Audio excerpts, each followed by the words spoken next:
주님은 다르게 보신다는 제목으로 이 시간에 함께 은혜를 나누고자 합니다. 이스라엘의 첫 번째 왕이 누구일까요? 사울 왕이죠. 사울 왕에 대해서 살펴보면 특이점들이 좀 있습니다. 어떤 건가 하면 왕 되기 이전에 사울은 참 괜찮은 사람이었습니다. 겸손했고요. 그 안에 기쁨이 있었고 평안이 있었고 또 신앙에도 깊이가 있었습니다. 그래서 왕 되기 이전의 사울을 설명하는 성경을 쭉 보게 되면 그런 마음이 들어요. 야, 이 사람 같이 되고 싶다. 이 사람 참 믿음도 좋고 평강도 있고 키도 크고 또 사람들 보기에도 참 좋아 보이는 그런 사람이었습니다. 문제는 뭘까요? 사울이 왕이 되고 난 이후에 문제가 많이 불거지게 됩니다. 그래서 결론적으로 이야기하면 사울은 어떤 사람인가 하면 왕이 안 되었으면 좋을 뻔한 사람입니다. 그러니까 왕이 되지 않았으면 아주 훌륭한 삶을 살 수 있었던 사람이다라는 생각이 듭니다. 그러니까 여러분 기억하셔야 돼요. 무조건 높은 자리가 좋은 자리일까요? 그렇지 않습니다. 자기에게 맞지 않는 자리에 올라가면 오히려 무너질 수 있습니다. 그러니까 여러분 이렇게 생각하시면 됩니다. 하나님이 주신 적정한 자리가 복된 줄 믿으시기 바랍니다. 그러니까 하나님이 세우신 그 자리, 하나님이 보내신 그 자리가 참 복된 자리예요. 다시 사울로 돌아가서 사울을 묵상을 해보면 사울에게 도대체 무슨 문제가 있었던 것일까요? 종합적으로 그의 인생을 분석을 쭉 해보면 크게 두 가지의 문제가 있었던 것 같습니다. 첫 번째는 사울은 회개한 적이 없어요. 성경을 보게 되면 하나님 앞에 사울이 통회하며 자복하며 회개했다는 이야기가 없습니다. 다윗처럼 옷을 찢고 죄를 뒤집어 쓰고 눈물을 뿌리면서 하나님 용서해 주십시오. 제가 죄인입니다. 이런 적이 없어요. 그러니까 사울은요 무너졌죠. 왜 무너졌나 이렇게 생각해 보면 어떤 분들은 이렇게 이야기합니다. 사울이 불순종했기 때문에 하나님으로부터 멀어졌기 때문에 하나님 말씀 듣지 않았기 때문에 무너졌다. 뭐 이렇게 이야기하기도 합니다. 그런데 반문해서 물어보면 우리도 하나님 앞에 불순종할 때가 있을까요? 없을까요?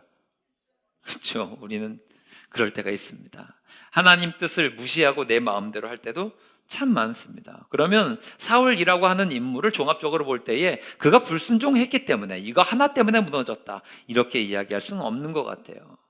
인간의 죄성을 우리는 잘 봐야 됩니다. 그러니까 사울도 죄를 지었고 우리도 죄를 짓습니다. 사울이 왜 무너졌나요? 회개하지 않아서 그래요. 회개하는 일이 없었습니다. 그가 왕이었기 때문에 그럴까요? 늘 변명하고요, 늘 회피하고요, 늘 부인합니다. 그러니까 하나님 앞에서 통회하고 자복하는 그런 회개가 있어야 되는데 이게 없었습니다. 그러니까 여러분 마찬가지예요. 우리 다 넘어질 수 있죠. 우린 실수할 수 있습니다. 우린 쓰러지기도 합니다. 우리는 죄를 짓기도 합니다. 그런데 기억하셔야 될 것들은 그 자리에서 하나님이 알려주시고 깨닫게 하시는 순간 주님 앞에 돌아와서 통회하고 자복하며 회개할 수 있는 믿음 되시기를 바랍니다. 여러분 실수한 거 가지고 물론 실수 안 하면 너무 좋죠. 죄 짓지 않으면 너무 좋죠. 그런데 가장 중요한 것은 무엇일까요? 주님 앞에 바르게 서는 거예요.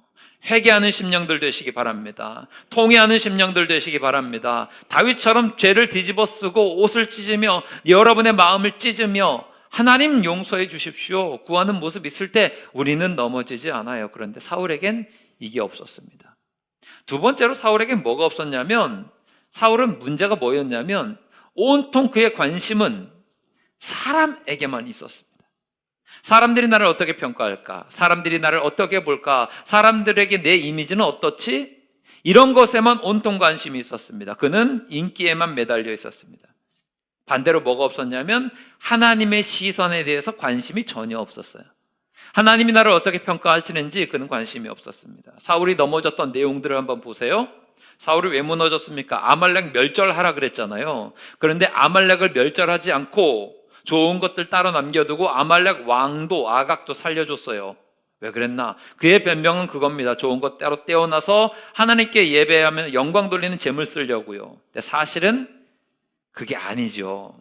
자기가 높아지려고 사람들에게 인기 얻고 존경 같은 것들을 받기 위해서 그 일들을 행한 겁니다. 이것을 어떻게 알 수 있냐면 아말렉 전쟁 마치고 나서 돌아오는 길에 길갈에 이르렀을 때 그가 기념비를 세웁니다. 주로 성경에 기념비 세우고 돌 세우고 하는 일들은 하나님께 영광 돌리기 위함이잖아요. 근데 길갈에서 사울이 세웠던 기념비는 자기를 위하여 기념비를 세웠다라고 성경은 이야기합니다. 그러니까 사울은 자기를 위해서, 자기 인기를 얻기 위해서 아말렉을 멸절하지 않은 거죠. 제사장만 드려야 되는 제사 자기가 드리잖아요. 왜 그랬어요? 아무리 기다려도 사무엘이 오는 것 같지 않아서 보니까 민심이 이반이 돼요. 사람들이 흔들리고 있어요. 그러다 보니까 야, 이거 안 되겠다. 나라도 제사 지내야지 하면서 자기가 섭니다. 온통 이 사울의 눈엔 누구밖에 안 보여요? 사람밖에 보이지 않아요. 다윗에 대해서 분노하면서 그의 평생을 다윗 죽이기 위해서 혈안이 되었잖아요. 왜 그렇게 되었습니까? 그 첫 번째 시초가 여인들이 불렀던 노래죠. 사울은 천천히요, 다윗은 만만이다. 그 노래 때문에 그가 온 생을 잘못된 길로 빠지게 되었습니다. 이유가 뭐예요? 저 다윗이 내가 받을 존경과 내가 받을 일기를 다 뺏어가고 있구나 생각하니까. 사울의 마음의 중심엔 뭐가 있어요? 사람이 있어요. 사람이 있어요. 사람이 있어요. 사람들의 평가가 있어요. 사람들의 이미지가 있어요. 여러분, 우리도 알게 모르게 그런 거 있지 않습니까? 사람들의 시선에 신경이 쓰이고 내 이미지는 어떨까 생각하고 사람들의 평가에 기분 좋아지기도 하고 무너지기도 하고. 이것은 우리가 삶 가운데 중요한 요소이다라고 이야기하는 것은 뭐 부인할 수 없는 사실입니다. 중요한 일이긴 하겠죠. 그런데 순서가 중요합니다. 무엇이 우선인가예요. 우리는 하나님의 시선에 관심을 갖고 있느냐, 아니면 사람들의 평가에 모든 것을 걸고 있느냐. 사울은 이것이 뒤바뀌었습니다. 하나님의 시선은 별로 관심 없고요, 사람들의 평가에만 관심을 가지고 있었습니다. 여러분, 우리도요 사울과 같은 함정에 빠질 수 있습니다. 자칫 우리도 사울의 길을 걸어갈 수 있습니다. 회개하지 않고요, 회개가 없는 삶, 사람들 앞에서만 살아가는 삶, 무너질 수밖에 없다라고 하는 거죠. 여러분, 사울이 무너진 이유를 여러분의 삶에 잘 비추어 보셔서 늘 주님 앞에서 회개하고 통회하고 자복하는 심령 되시고 하나님이 어떻게 보시는가를 먼저 신경 쓰시는, 관심을 갖는 믿음의 사람들 되시길 주님의 이름으로 축원합니다. 이 사울이 그것 때문에 지금 무너져서 하나님 앞에서 왕으로서의 유통기한이 끝났어요. 하나님이 사울의 뒤를 이어서 새로운 왕을 세우려고 합니다. 다윗으로 넘어가죠. 잘 보세요. 왜 하나님이 다윗을 귀하게 여기셨는지. 다윗은 말이죠, 따져보면 사울보다 더 심각하게 넘어진 사람입니다. 우리는 다윗의 죄를 너무나 잘 알고 있습니다. 간음했잖아요. 살인 교사했잖아요. 살인이에요. 그리고 인구조사 통해서 하나님 앞에서 너무나 교만했던 사람입니다. 큰 죄를 지었죠. 그런데 하나님은 다윗을 향해서 뭐라고 평가하시냐면, 자, 다윗 봐라, 다윗은 내 마음에 꼭 맞는 사람이다. 정말 내 마음에 맞는 애가 다윗이야. 다윗 봐야 돼 하셨습니다. 그렇다고 한다면 우리는 이렇게 이야기할 수 있겠죠. 하나님이 보시는 시각과 우리가 보는 시각이 다를 수 있다는 거예요. 언제나 문제를 풀 때는 인간에서부터 풀면 안 되는 거죠. 하나님은 어떤 분이신가?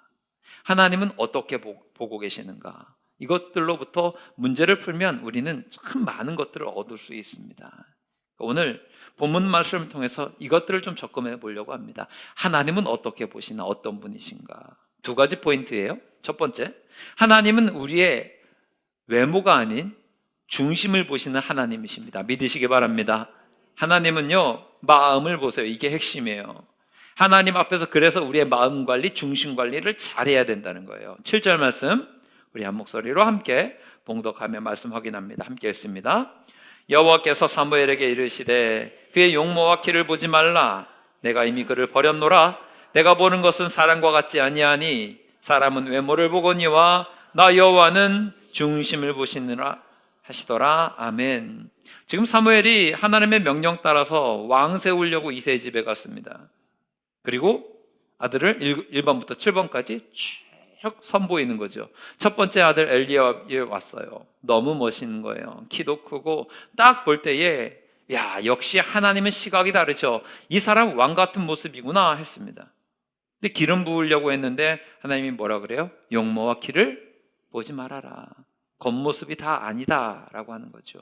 외모 아니다, 키 아니다, 보여지는 것 아니다. 여러분, 사람들은 그런 거 보잖아요. 그런데 하나님은 중심 보신다 하세요. 세상을 살아가다 보면요, 세상이 말하는 설득력 있는 원리가 있습니다. 경영서적들, 또 자기계발서들, 혹은 심지어 처세술에 관해서 알려주고 있는 다양한 책들을 보게 되면 공통적으로 나오는 원리 중에 하나가 있습니다. 그 중에 대표적으로 설득력 있는 원리가 3초의 원리입니다. 들어보셨습니까? 3초의 원리가 뭐예요? 첫인상의 법칙입니다. 그러니까 첫인상이 중요하다는 이야기예요. 사람들은 되게 그렇대요. 사람을 처음 만났을 때 그 사람 평가하는 시간이 몇 초라고요? 딱 3초면 평가한답니다. 이 사람은 어떤 사람이야? 이 사람의 얼굴과 외형과 태도를 보니까 이 사람은 이래 라고 딱 3초 안에 평가를 한대요. 그래서 이야기합니다. 첫인상 중요하다고. 그래서 특별히 사회생활 초년병으로 시작하는 젊은이들에게 강조하죠. 첫인상이 중요하니까 모든 자원과 모든 가능성을 동원해서 좋은 인상 갖도록 해라. 이게 세상이 주는 메시지입니다. 틀린 건 아니죠. 여러분, 첫인상 첫인상 좋아서 나쁠 거 없잖아요. 그런데 모든 걸 동원해서 이것만 신경 써라 속는 거죠. 여러분, 첫인상 가지고 모든 것을 평가하면요, 속을 경험 가능성이 굉장히 많습니다. 주로 이제 세상에서 사기쳐서 먹고 사시는 분들이 계십니다. 여쭤보겠습니다. 사기꾼들은 첫인상이 좋을까요, 나쁠까요? 다 아시네요, 그죠? 사기꾼들은 무조건입니다. 첫인상이 거의 예수님급이에요. 보면 온화하고 목소리 편하고 너무 믿음직한 사람들이 사기 잘 칩니다. 여러분, 드라마나 영화에서 보시는 나타나는 그 사기꾼들의 인상 있잖아요. 하여튼 눈매 안 좋고 딱 얼굴 봐도 건들건들하고 그냥 사기 잘 칠 것 같은 그 사람들은 드라마나 영화에만 나오는 사람들입니다. 그런 사람들은 기본적으로 사기에 재능이 없어요. 왜냐하면 첫인상 딱 봤는데 우리가 경계하게 되잖아요. 이 사람 사기꾼이네? 이렇게 되면 그 사람은 사기를 못 친단 말이죠. 진짜 사기치는 사람들은 정말 인자하고 온화하고 믿음직스러운 얼굴로 가지고 있습니다. 그러니까 여러분, 이렇게 생각하시면 되죠. 기본적으로 첫인상은 틀릴 가능성이 굉장히 많습니다. 그런데 살다 보면, 일상생활을 하다 보면 첫인상이 좋으면 유리는 하죠. 그러니까 이 정도로만 합시다. 유리한 거예요. 조금 편하고 유리할 수는 있어요. 그렇다고 여러분, 첫인상 나쁘다고 죽어요? 아니잖아요. 안 좋다고 하는 건 세상 이야기고, 우리는 중심을 보시는 하나님 앞에서 바르게 나아가면 하나님께서 도우실 때에 얼마든지 넉넉하게 승리할 수 있는 줄 믿으시기 바랍니다. 그러니까 하나님은 어디를 보시는 거예요? 외모가 아닌 뭘 보신다고요? 중심 보세요. 이것만 흔들리지 않으면 우리는 넉넉히 승리할 수 있습니다. 이게 오늘 메시지예요. 왜냐하면 이 겉모습은 바꾸기 너무 쉽습니다. 돈이 좀 들어가서 그렇지. 돈 좀 들어가고 시간 좀 들어가서 그렇지, 그렇게 마음 바꾸는 것보다 어렵지 않아요. 여러분, 지금 당장 좋은 백화점 가셔서요, 돈을 좀 쓰시면 됩니다. 좋은 옷을, 비싼 옷을 사 입으시면 여러분 안에서 고급진 티가 날까요, 안 날까요? 일단은 이렇게 명품 이름이 이렇게 바뀐 거 달고 다니시면 됩니다. 그럼 저 사람 좀 달라 보이는구나 이럴 수 있어요. 좋은 백화점, 강남에 있는 백화점 가셔서 거기에 있는 미용실 가서 비싸게 머리 한번 해보세요. 남자분, 여자분 다 똑같습니다. 화장 받으시고요, 좋은 것 한번 해보세요. 그러면 여러분 안에서 귀티가 날까요, 안 날까요? 졸부티는 날 겁니다. 하여튼 있어 보이긴 하겠죠. 그리고 강남에 좋은 병원들 많잖아요, 그죠? 여러분, 주름 없애는 거 일도 아니고요, 눈 이렇게 크게 만드는 것도 일 아닙니다.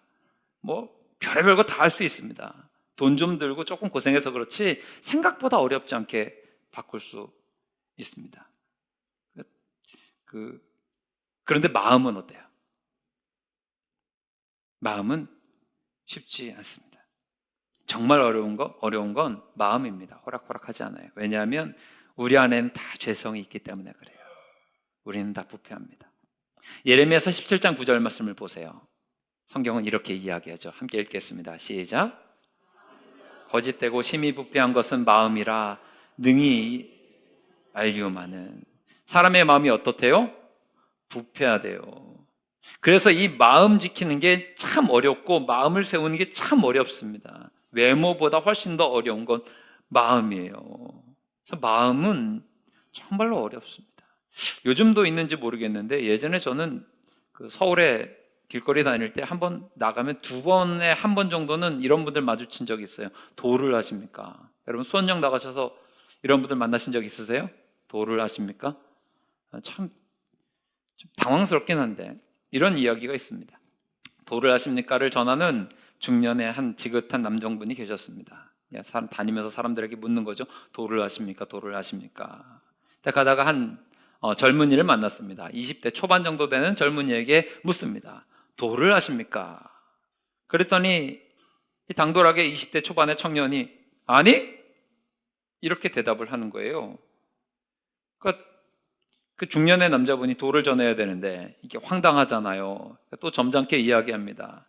아니 보아하니 나이도 어린 것 같은데 그렇게 반말을 이렇게 함부로 하시면 됩니까? 또 대답을 해요. 내 마음이지? 이렇게 얘기하는 거예요. 또 이제 인내하면서 조금씩 얼굴은 빨개지고 있지만 그래도 그런 게 아니죠. 나면 반말을 하든지 말든지 이렇게 이야기하니까 이제 얼굴이 완전히 새빨개지면서 울그락불그락 하면서 승진이 나기 시작했어요. 도저히 못 참아서 그 대화를 이어가다가 큰 소리 치기 시작합니다. 야 임마! 내가 집에 가면 너 같은 아들이 있는데 어른을 만났는데 그 함부로 얘기하고 어디서 반말 짓거리긴 막 이러면서 큰 소리를 쳤습니다. 청년이 공손히 인사하더니 이렇게 이야기합니다. 아직 수행이 부족하시군요. 떠나갔답니다. 인간의 마음이 이렇습니다. 도를 찾는다라고 하는 사람들조차도 그 마음은 자기 성질을 못 이기는 경우가 굉장히 많습니다. 늘 연약하고 늘 부족해요. 그러면 여러분 마음 어떻게 해야 됩니까? 내 힘 가지고 안 되는 거예요. 성령님께 맡기시는 여러분들 되시길 주님의 이름으로 축원합니다.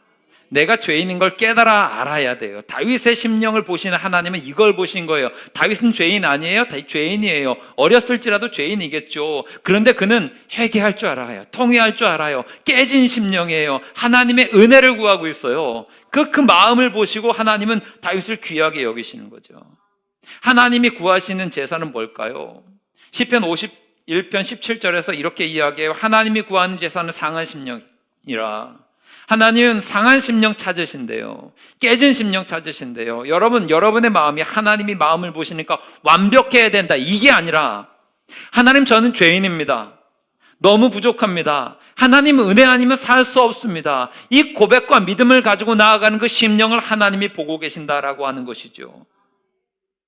그래서 때로는 하나님이 우리에게 고난을 주시는지 모르겠어요. 천부여 의지 없어서 손들고 옵니다 라고 하면서 자복하고 통회하면서 하나님의 은혜 붙들어야 그게 하나님이 기뻐하시는 심령이 될 수 있으니까 하나님 은혜 주십시오. 은혜 주십시오. 하나님은 그 중심을 보신다는 거예요. 겸손하고 하나님의 은혜를 구할 수 있는 여러분들 되시기를 바랍니다. 그리고 하나님은 어떤 분이세요? 두 번째는 너무나 감격스러운 이야기인데 하나님은 알고 계신다는 거예요. 세상 사람들은 몰라줘도 하나님은 여러분 알고 계시는 줄 믿으시기 바랍니다. 너무 감격스럽지 않습니까? 나를 알아주시는 주님, 내 마음 아시는 주님. 사무엘이 이새의 집에 갔더니만 1번부터 7번까지 다 선보이죠. 얘도 아니다, 쟤도 아니다 그러잖아요. 오늘 10절 말씀 보세요. 10절 말씀 함께 읽겠습니다. 시작. 이새가 그의 아들 7을 다 사무엘 앞으로 지나가게 하나 사무엘이 이새에게 이르되 여호와께서 이들을 택하지 아니하셨느니라 하고. 아멘. 지금 여러분 이 사무엘 선지자의 마음 상태를 좀 헤아리셔야 돼요. 이게 평상시와 같지 않습니다. 지금 이스라엘에는 왕이 있을까요? 없을까요? 왕이 있어요. 사울이라고 하는 왕이 권력을 가지고 있단 말이에요. 그런데 지금 이새의 집에 사무엘이 뭐 하러 왔어요? 왕 세우려 왔어요. 기름 부으려고 왔어요. 그럼 사울 왕의 입장에서 지금 사무엘이 하는 것은 반역이죠. 반역자는 어떻게 해야 돼요? 그렇죠. 알면 죽여야 된다는 거죠.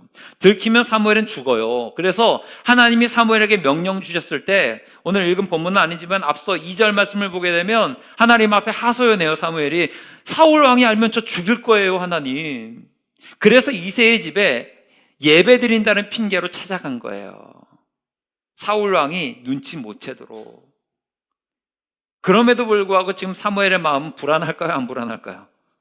한편으로는 약간 쫓기는 마음이 있지 않겠습니까? 그렇게 위험할 때는 항상 그래요. 불편하고 위험한 자리는 오래 있고 싶어요? 빨리 뜨고 싶어요? 빨리 자리에서 벗어나고 싶잖아요. 그죠? 그러면 이런 거예요. 엘리압이 딱 왔어요. 이게 사무엘의 지금 마음 상태예요. 엘리압 보니까 잘생겼어. 괜찮아. 저 사람 왕 되면 멋있을 것 같아. 풍채도 좋고. 그러니까 하나님 예가 왔습니다. 그러면서 오케이, 넌 왕의 제목이야. 무릎 꿇어. 빨리 기름 붓고 가야지. 이런 거예요. 야, 이거 사울이 알면 안 되니까. 어차피 이 집이라고 하셨으니까 피는 못 썩이잖아. 아버지로부터 아들 7개 있는데 그 중에 하나 세우면 되지. 이런 마음인 거죠. 하나님이 아니래요. 1번 아니라고요? 2번 나와. 2번 봤는데 2번도 괜찮아요. 역시 피는 못 썩여 하면서 또 무릎 꿇어. 기름 붓고 가려고 하는 거죠. 이게 사무엘의 마음이에요. 조급한 거예요. 무조건 다 맞다 그러잖아요. 그런데 1번부터 7번까지 다 지나갔어요. 하나님이 아니래요. 어쩌란 말입니까? 마음만 급해지는 거예요. 그런데 그 이후에 하나님이 예비해 놓으신 8번째가 있는 거죠. 여러분, 이 말씀 보면서 저는 이런 생각했습니다. 조급하면 안 되겠구나. 절대로 조급하면 안 되겠구나. 여러분, 위기의 상황, 위급한 상황, 어려운 상황 가운데 결정을 내리지 말라는 말씀은 아니지만 함부로 결정 내리시면 안 됩니다.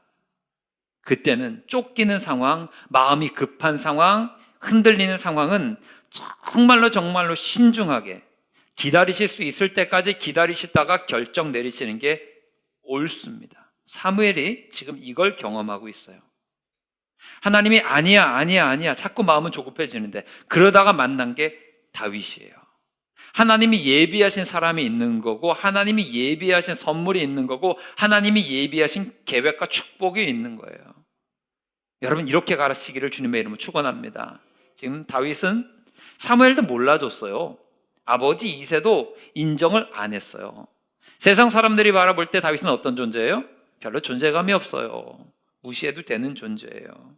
근데 이 사실이 우리에게 소망인 것은 세상 사람들이 알아주지 않아도, 심지어 가족들도 알아주지 않아도 누군 알아주고 계셨어요? 하나님은 알아주고 계셨어요. 이게 다윗이에요.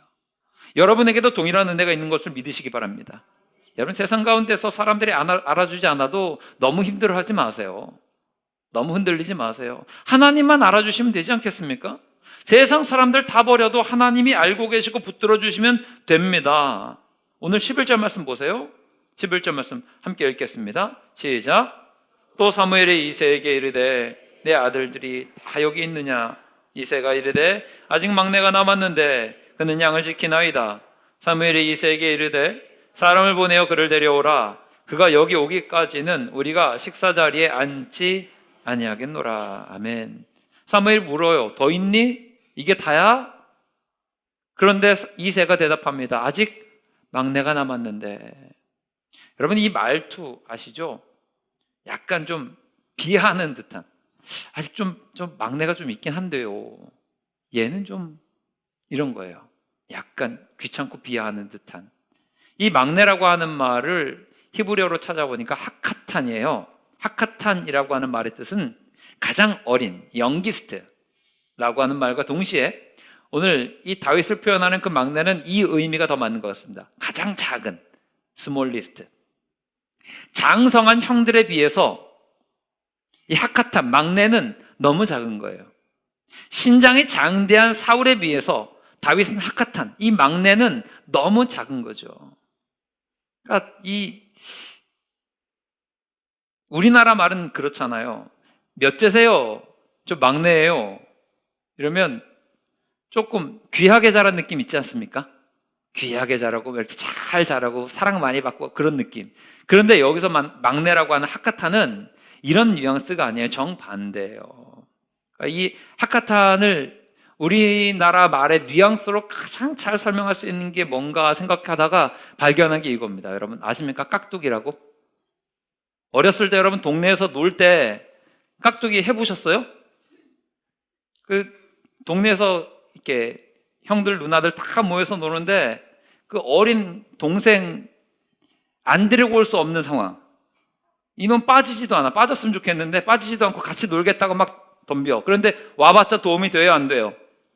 그렇죠. 다 해보셔서 아실 거 아니에요. 오징어 게임 하고 있는데 얘 들어봤자 이거 별거 아닌데 안 끼워줄 수는 없어요. 있어도 도움이 안 되는 어린아이. 이걸 깍두기라 그래요. 좀 안 나왔으면 좋겠는데 또 엄마한테 가서 잃으면 엄마한테 가서 혼나고 막 이러니까 좀 그게 깍두기예요. 여러분, 우리 교회도 좀 커지고 그러잖아요. 그럼 언제나 깍두기가 있습니다. 저 사람은 좀 그러네. 저 사람은 좀 진짜로 말 그대로 깍두기 같아. 안 나와도 괜찮을 것 같은데. 여러분, 우리가 그렇게 대화하면요, 깍두기 느낌을 받는 그 사람은 그거 알까요? 모를까요? 다 알아요. 야, 내가 깍두기구나. 내가 부담되는구나.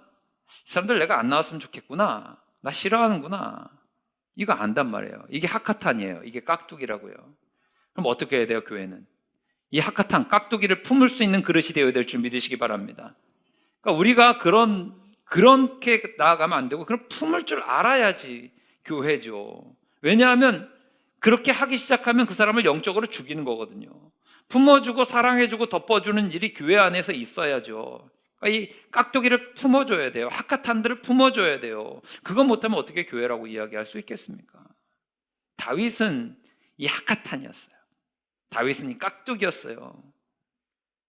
얼마나 힘들었을까요? 그 마음 가운데 상처가 있었나 봐요. 다윗의 시편, 여러 가지 시편 중에 시편 27편을 보게 되면 아주 힘 있는 찬양이 있습니다. 여호와는 나의 빛이요 나의 구원이시니 내가 누구를 두려워하리요. 여호와는 내 생명의 능력이시니 내가 누구를 무서워하리요. 이 찬양의 고백이 있어요. 들어보셨죠? 군대가 나를 대적하여 진칠지라도 내 마음이 두렵지 아니하며 전쟁이 일어나 나를 칠지라도 나는 여전히 태어나리로다. 이 고백을 하고 있는 시편 27편 가운데 다윗의 이런 고백이 있어요. 내 부모는 나를 버렸으나 여호와는 나를 영접하시리다. 상처가 됐나 봐요. 내 부모는 나를 버렸대요. 이게 누구예요? 이새예요. 아들로 취급도 안 했어요. 1번부터 7번까지 아들 다 모았는데 자기는 기억도 하지 않아요. 다윗이 다 알고 있었겠죠. 감사한 건 뭐예요? 하나님은 버리지 아니하시고 대접해 주시겠다라고 하는 거예요. 이 대접이 얼마나 좋은 대접인가 보면 11절 말씀 하반절에 사무엘이 데려오라 그러죠. 그러고 나서 뭐라 그래요? 그 사람 여기 올 때까지 우리 밥도 안 먹을 거야. 식사 자리에 앉지 않겠어 라고 하는 거죠. 이 감격스러운 이야기예요. 우리도 식사해줄 그런 거 있죠. 어른이 오시거나 귀한 분 오시기 전까지 식사 준비해 놓고 수저 들어요? 안 들어요? 안 들어요. 귀한 사람이라는 거예요. 대접받아 마땅한 사람이라고 하는 거예요. 높은 사람이라는 거예요. 이게 하나님의 마음인 거죠. 하카탄? 아니야. 내가 얼마나 그를 귀하게 여기는지 사무엘 이야기해. 이런 거죠. 신약 성경 보게 되면 예수님도 삭개오를 향해서 마찬가지였잖아요. 삭개오 늘 무시만 당했죠? 무시만 당했던 삭개오를 향해서 예수님이 찾아가셔서 뭐라 그래요? 내가 너희 집에 유하여야 하겠다. 너랑 같이 있을래? 같이 밥 먹을래? 같이 밥 먹어요. 귀하게 여겨주시는 거죠. 그리고 이 삭개오에게 뭐라 그래요? 너도 아브라함의 자손이로다. 인정해 주시는 거죠. 회복되었죠. 하나님이 이렇게 우리를 기억하고 계신다는 거예요. 여러분 가운데 혹시 다윗과 같은 심정을 가지고 계신 분 계십니까? 난 깍두기 같은 존재야. 난 하카탄이야. 난 막내야. 사람들이 기억해 주지도 않고 나는 좀 그래. 심지어 여러분 스스로도 여러분 스스로를 그렇게 평가하시는 분들 계시잖아요. 야, 나는 하카탄 같은 존재야. 나는 깍두기 같은 존재야. 난 보잘것없어. 하지만 그럼에도 불구하고 하나님은 여러분을 기억하고 계세요. 이것이 은혜가 되시기를 주님의 이름으로 축원합니다. 세상의 눈으로 보지 마십시오. 사람의 눈으로 보지 마십시오. 여러분 스스로뿐만 아니라 온 교회 공동체, 여러분 주변에서 만난 모든 사람들 하나님의 눈으로 바라보실 수 있기를 주님의 이름으로 축원합니다. 세상의 평가는요, 진짜 말 그대로 유행 같아요. 아무것도 아닙니다. 세상의 평가는 늘 바뀝니다. 뉴스에서 그때는 틀렸고 지금은 맞다, 이런 기사 제목 보신 적 있으십니까? 한 연예인이 있었는데 예전에 그 행동 때문에 막 욕을 많이 먹었어요. 세상으로부터 비난을 좀 받았습니다. 그런데 사정을 알고 보니까 그럴 만했다라고 해서 그 제목이 그거예요. 그때는 틀렸고 지금은 맞았다. 사람 변한 게 아니거든요. 그냥 사람들의 평가만 달라진 거죠. 그때는 욕하다가 지금은 그래, 그랬을 만하구나, 우리가 잘못했어 하고 대충 넘어가는 거죠. 그러면 여러분 세상의 평가에 흔들릴 이유가 없어요. 유행 같은 거예요. 유행은 변합니까? 안 변합니까? 변하죠. 여러분 예전에 그 나팔바지 기억하십니까? 비싼 돈 주고 산 거? 90년대 초반 정도쯤 되는 것 같은데 통 이렇게 넓고 바지 바닥에 질질 끌고 다니셨던 거 여러분 기억하세요? 이거 알고 계세요? 권사님 잘 알고 계시네. 동네 먼지는 젊은 애들이 다 쓸고 다녔잖아요. 야, 저 바지가 저게 뭐냐? 그런데 그 돈 되게 비싸게 주고 산 청바지란 말이에요. 그런데 그거 신고 다녔어요. 이게 얼마나 말도 안 됩니까? 제가 주중에 전 넥타이 멜 일이 주로 있으니까 넥타이 매기 위해서 이제 넥타이 걸어놓은 거리를 쭉 보는데 과거부터 지금까지 그 상황들이 쫙 보이는 거예요. 옛날에 예전에 한 10수년 전에 배웠던 넥타이를 보니까 무슨 냅킨 같아요. 이렇게 넓어요.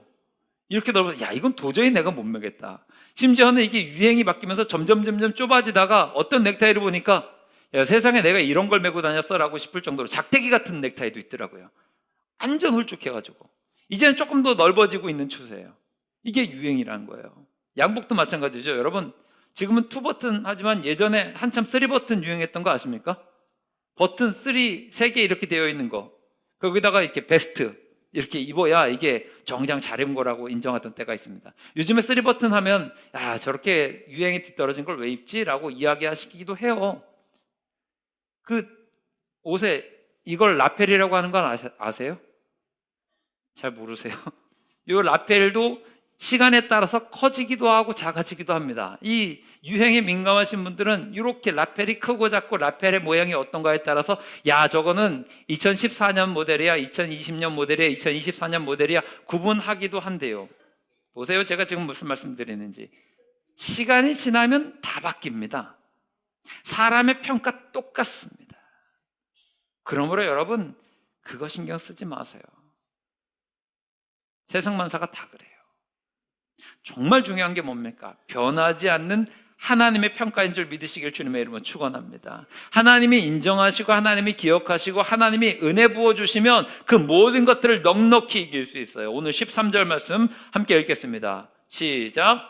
사무엘이 기름불병을 가져다가 그의 형제 중에서 그에게 부었더니 이날 이후로 다윗이 여호와의 영에게 크게 감동되니라. 사무엘이 떠나서 라마로 가니라. 아멘. 저는 이 장면이 너무 좋아요. 다윗의 인생이 완전히 바뀌게 되는 장면인데 그냥 왕으로 세워졌기 때문에 기름 부음 받았기 때문이 아니라 기름 부어 주실 때 하나님의 성령이 그의 안에 있고 나서 그 다음부터 다윗을 당할 자가 없는 거예요. 하카탄이었던 이 다윗에게 주의 영이 부어지니까 더 이상 그는 하카탄이 아닌 거예요. 골리앗도 무너뜨리는 장수가 되는 거죠. 그 어린 나이에 이스라엘을 이끌어가는 위대한 왕이 되는 거예요. 언제부터예요? 오늘 이 장면부터예요. 여호와의 영이 그에게 크게 감동되고 부어지기 시작하면서부터 다윗은 놀라운 하나님의 역사를 이루는 주의 종이 됩니다. 그러므로 여러분, 제가 여러분들에게 권면합니다. 세상 사람들에게 인정받기보다 하나님의 눈앞에서 온전하게 설 수 있는 여러분들 되시기 바랍니다. 하나님이 여러분을 기억하고 계신다고요. 그들의 평가에 연연하지 마십시오. 그들이 우리를 깍두기로 여기던, 그들이 여러분을 하카탄으로 보던, 그들이 여러분을 막내로 보던 거기에 흔들리지 마십시오. 하나님 여러분 귀하게 여기신다고요. 하나님 우리를 귀하게 여기신다고요. 모두를 그렇게 여기십니다. 여러분 주변에 막내가 있습니까? 여러분 주변에 하카탄이 있습니까? 깍두기가 있습니까? 그러면 하나님의 눈으로 보시고 품어주셔야 되죠. 그들은 모두가 주의 영으로 크게 감동되고 성령이 충만하게 되면 세상이 이길 수 없는 주의 능력의 종이 된다라고 하는 것이죠. 이 은혜의 기름 부음이 오늘 이 아침에 예배 드리는 여러분들 심령 가운데 넘쳐나기를 주님의 이름으로 축원합니다. 말씀 정리할게요. 하나님은 다르게 보세요. 세상 사람들은 외모를 볼지 몰라도 하나님은 우리의 중심 보세요. 상한 심령으로 하나님의 은혜를 구하시기 바랍니다. 하나님은 여러분 기억하고 계세요. 세상은 여러분 하찮게 여길지 몰라도, 막내라고 하카탄이라고 깍두기라고 여길지 몰라도 하나님은 여러분을 여전히 귀하게 여기시고 여러분이 성령으로 충만하게 될 때에 세상이 알지 못하고 세상이 감당 못할 능력의 종이 될 수 있다라고 하는 것이죠. 이 하나님의 은혜로 또 이 사순자로 살아갈 때 승리하는 우리 모두가 되기를 주님의 이름으로 축원합니다.